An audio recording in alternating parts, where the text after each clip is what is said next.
gente, hoje eu vou ensinar como ganhar objetos desaparecidos 5 de maio. Especial de 5 de maio. No novo Bear Roleplay. A gente vai vir aqui no mundo de 5 de maio, né? A gente vai esperar aqui a gente ser teleportado.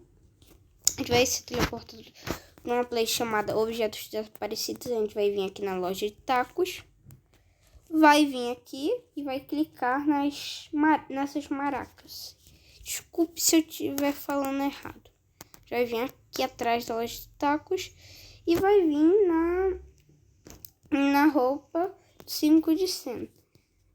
Por precaução, encosta e clica.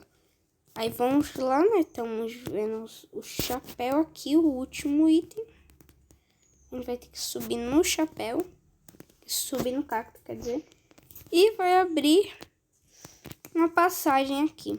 Aí a gente vai falar com o Token Bear. Ele vai dizer: oi, muito obrigado por achar os objetos. Agora vamos para o Morph. Bem, gente, eu acabei de ver e não tem Morph. E, bem, esse foi o vídeo. Espero que tenham gostado. E tchau!